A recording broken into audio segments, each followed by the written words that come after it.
मुंबई आके उन्होंने chartered accountancy का कोर्स कंप्लीट किया। 1971 में उन्होंने अपने करियर की शुरुआत की और 1972 में वो अमिताभ बच्चन जी के चार्टर्ड अकाउंटेंट बने। 1975 में इक्का लैबोरेटरीज की शुरुआत हुई और वो शुरुआत आज इस वर्ष इक्का ग्रुप का पूरा टर्नओवर 9,000 करोड़ से भी ज़्यादा है।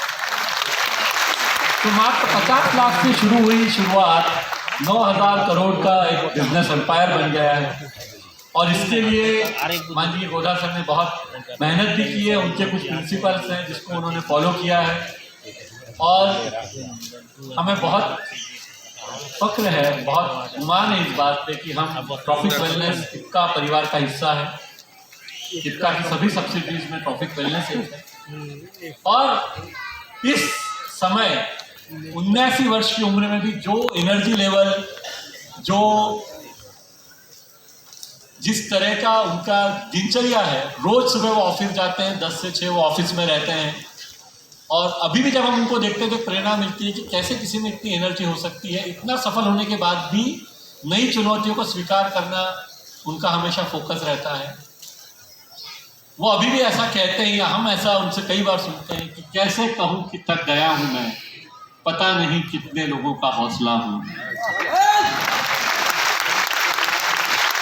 तो ऐसे महान व्यक्तित्व को बहुत बहुत नमन।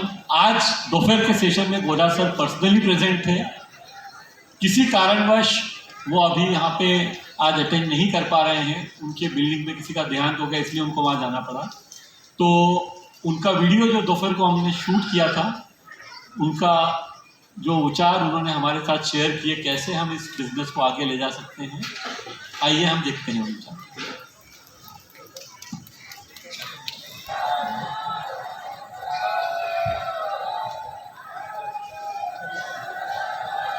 तो भी जवान बना।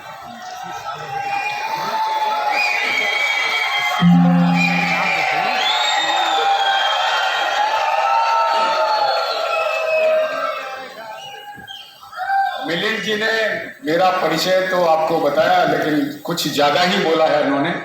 मैं शायद उस लायक नहीं हूँ।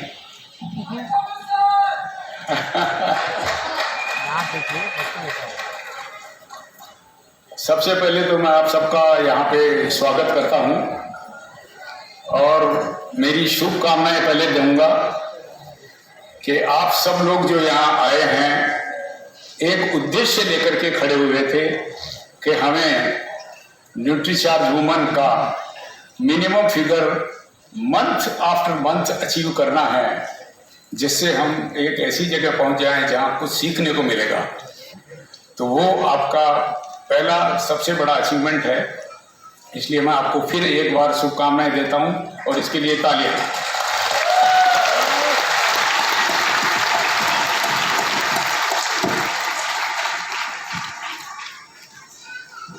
ना जो मेरी समझदारी है उसके हिसाब से जो आपने अचीव किया है वो एक छोटा सा निर्णय था, लेकिन आप इसको भविष्य के लिए एक अलग तरीके से देख सकते हैं कि भारत सरकार ने पिछले कई सालों से ये कोशिश की है कि अपने देश में जो एनीमिक प्रॉब्लम है, पर्टिकुलरली वुमन को, और इसीलिए बरसों से सरकार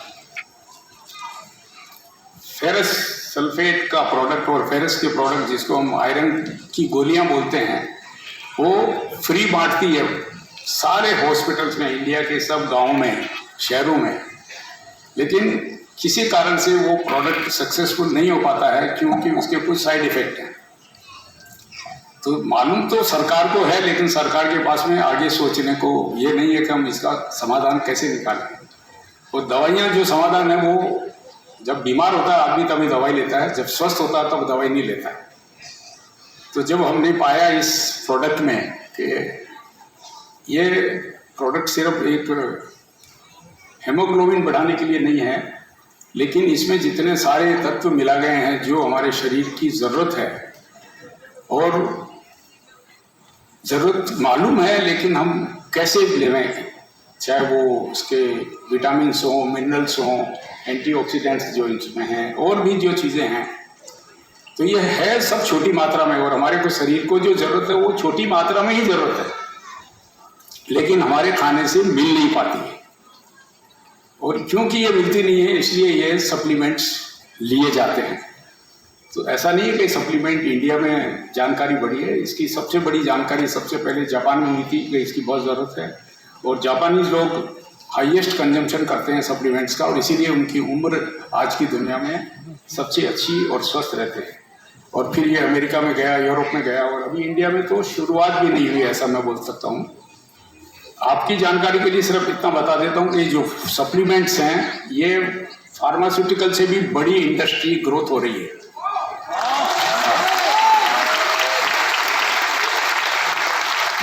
जो फार्मास्यूटिकल कंपनियां हैं वो सिर्फ बीमारी का इलाज करती हैं जब बीमार हैं तब, लेकिन ये स्वास्थ्य को ठीक रखने के लिए 12 महीना हर रोज प्रयोग में आया सकता है।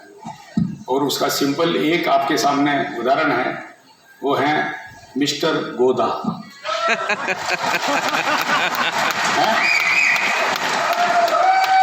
मैं आपकी कंपनी की, आपकी कंपनी इसलिए बोल रहा हूँ कि ये मार्केटर तो आप हैं, RCM है। यस। तो ट्रॉफिक बनाती है और ट्रॉफिक के मालिकाना हक हम थोड़ा सा रखते हैं इफ्का। तो मैं तो इफ्का में एक नगण्य आदमी हूँ। इफ्का मेरा जो इफ्का के ओवरऑल काम करने वाले करीब 30,000 लोग हैं, लेकिन RCM के काम करने वाले तो 10 लाख से ज़्यादा है। तो ये जो है इंडस्ट्री जो जिस हिसाब से आगे बढ़ रही है वर्ल्ड में, वो सिर्फ इतना पैमाना बताता हूँ कि ये फार्मास्यूटिकल से भी ज़्यादा ग्रो हो रही है सब जगह। इंडिया में अभी ये पकड़ेगी धीरे धीरे, क्योंकि इसका जो संबंध है प्रिवेंशन का, इसकी कॉस्ट बहुत से लोगों को ज़्यादा लगती है। तो जब तक अपनी इकोनॉमी बढ़ती जाएगी, बाइंग पावर बढ़ती जाएगी, तो इसका प्रोग्रेस होता ही रहेगा, कोई लिमिट नहीं है। जैसे मैं मेरे इफ्का को चलाता हूँ तो मुझे एक चीज़ मालूम है कि ये फार्मास्यूटिकल इंडस्ट्री में इफ्का इंडिया में शायद बड़ी है, 15-20 में से एक है, लेकिन वर्ल्ड में हमारी जब बड़े टर्नओवर की बात करते हैं कि 100 बिलियन डॉलर की कंपनियां हैं, तो हम कुछ भी नहीं हैं। हम तो अभी 1 बिलियन पहुंच रहे हैं। सो नगण्य मानता हूं। तो इसमें जैसे मैं बोलता हूं कि जब मैं मेरे बच्चों से बात करता हूं कि इसमें प्रोग्रेस करो, दूसरी इंडस्ट्री की ज़रूरत नहीं है। फार्मा तो इसका इतना पोटेंशियल है। अब इससे भी बड़ा पोटेंशियल मैं समझता हूं जो आपके पास है। आपके पास में सिर्फ RCM के पास में सिर्फ ये हेल्थ के प्रोडक्ट ही नहीं है, लेकिन इतनी बड़ी प्रोडक्ट रेंज है कि आपको डिसाइड करना है कि आपको कितना बड़ा बनना है, कितने पैसे कमाने हैं और कैसे कमाने हैं। यस। किसी के बंधन में नहीं है।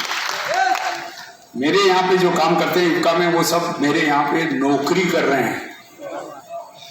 आप समझे ना, आप किसी के बंधन में नहीं है। आप कितना कमाना चाहते हैं, कैसे कमाना चाहते हैं, ये सब आपके हाथ में।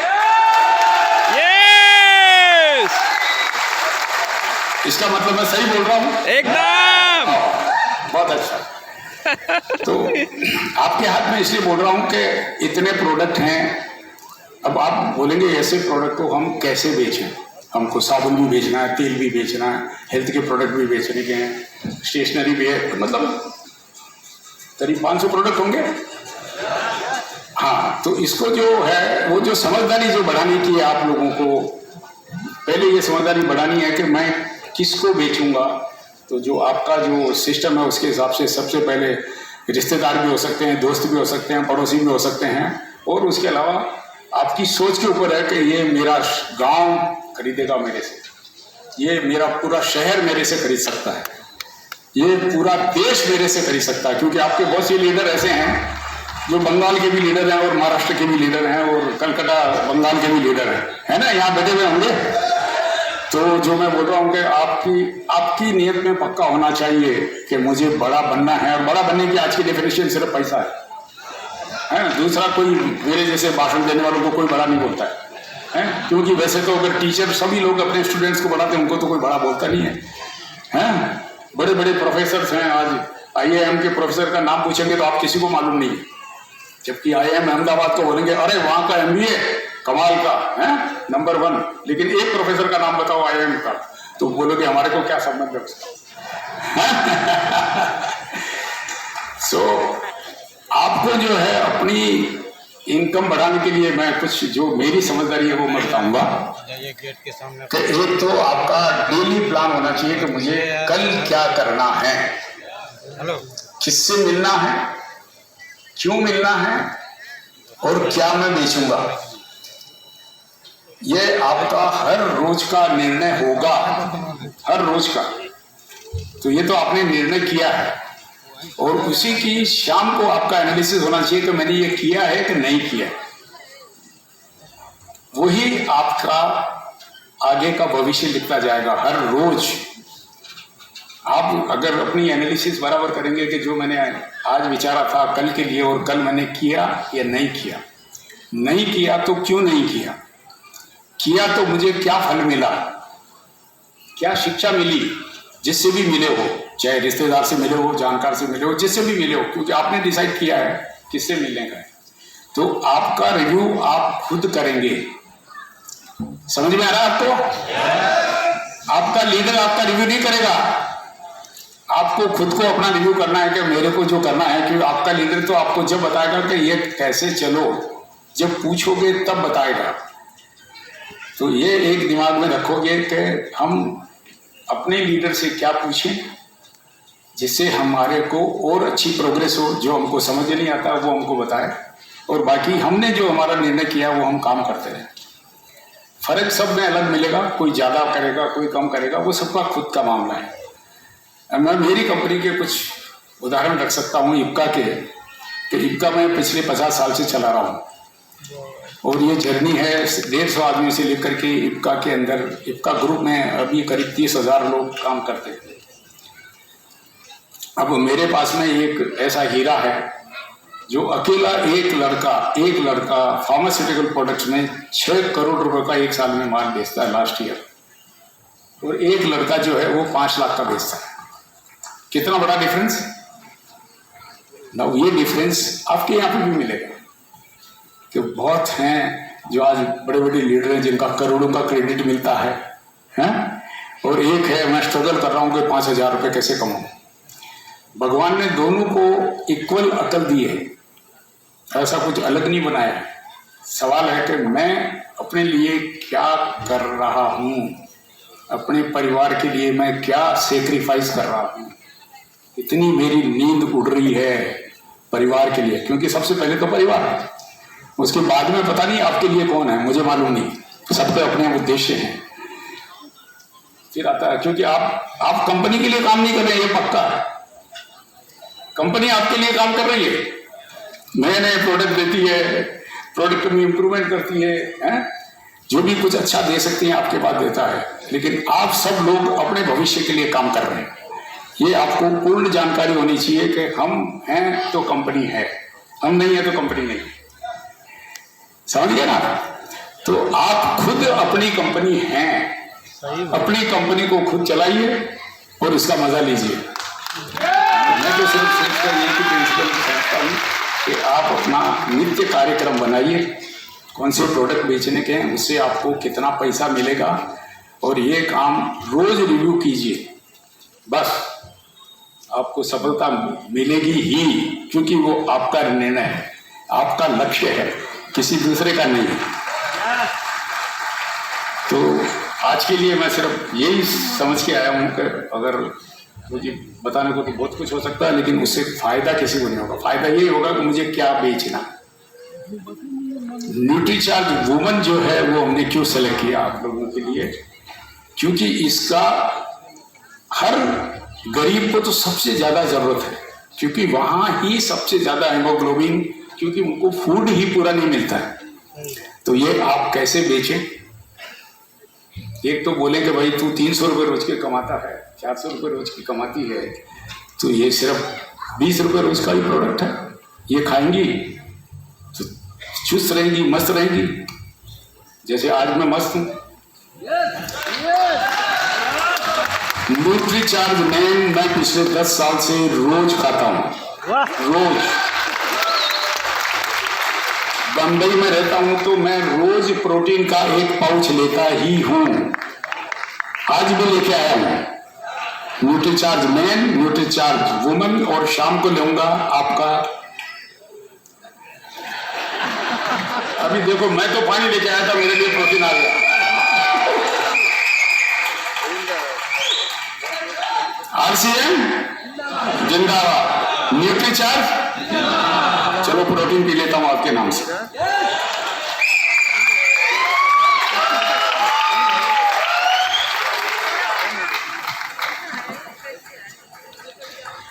Thank you.